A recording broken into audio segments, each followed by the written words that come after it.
আর কত যুদ্ধ, আর কত তর্ক, আর কত বিতর্ক, আর কত ছোট করা?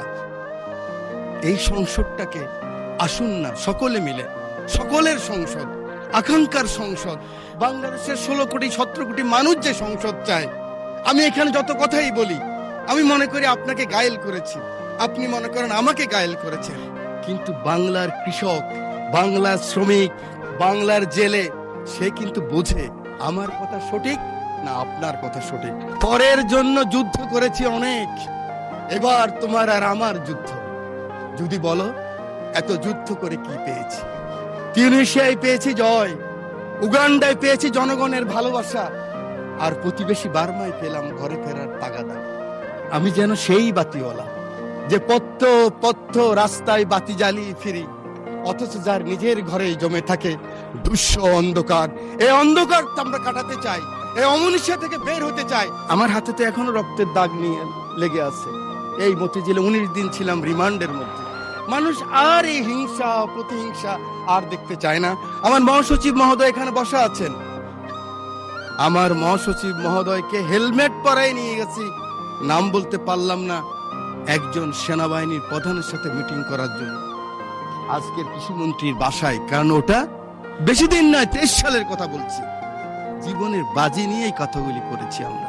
আমার নেত্রী 11 আমার নেতাকে যখন নিয়ে গেল খবর পেলাম আমি, কারণ 7 দিন আগে শেষ দিন আমার দেখা হয়েছিল আমার নেতা তারেক রহমানের সাথে, বেগম খালেদা জিয়ার সাথে 111-এর পরে হাওয়া ভবনে। সেদিন ছিল ওনার শেষ দিন।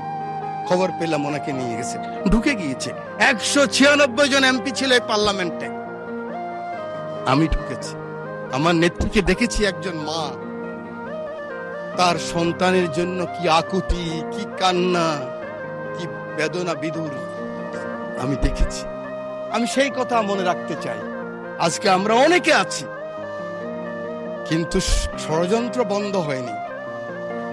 জাতীয়তাবাদী নেতাদেরকে বেঁচে থাকতে হলে অনেক যুদ্ধ করতে হয়, ঐক্যবদ্ধ থাকতে হয়। আমরা সকলে আসুন একমত হই।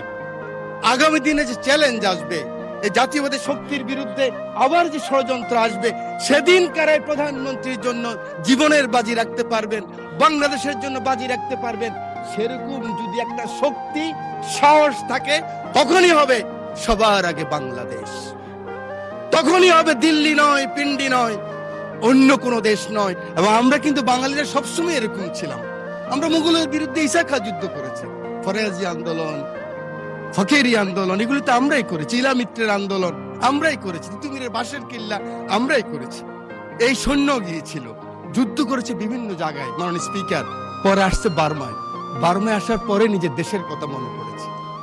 দেশের কথা মনে করার পরে মনে করলো এই বর্গী ওলন্দাজ ব্রিটিশরাই তো অত্যাচার করেছে, আবার তো সেই অবস্থাই হবে।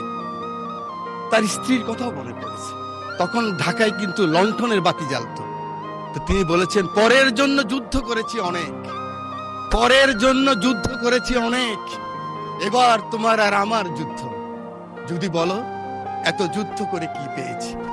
তিউনিসিয়ায় পেয়েছি জয়, উগান্ডায় পেয়েছি জনগণের ভালোবাসা, আর প্রতিবেশী বার্মায় পেলাম ঘরে ফেরার তাগাদা। আমি যেন সেই বাতিওয়ালা যে পত্ত পত্ত রাস্তায় বাতি জ্বালিয়ে ফিরি, অথচ যার নিজের ঘরেই জমে থাকে দুঃস্ব অন্ধকার। এই অন্ধকার আমরা কাটাতে চাই, এই অমনুষ্য থেকে বের হতে চাই। আমরা সুন্দর স্বাভাবিক সকলের জন্য যে বাংলাদেশ, সেই বাংলাদেশ চাই। আমার নেতা তারেক রহমানের সবার আগে বাংলাদেশ, সেই বাংলাদেশ চাই। আমার রামগতির দায়িত্ব নেতাকে দিলাম, আমার এমপি, আমার নদী ভাঙ্গা মানুষ শহীদুদ্দিন চৌধুরীকে দিয়ে সময় নাই, সেই কারণে সকলের ভালোবাসা চেয়ে, আদর চেয়ে বক্তব্য শেষ করছি। আল্লাহ হাফেজ, বাংলাদেশ জিন্দাবাদ।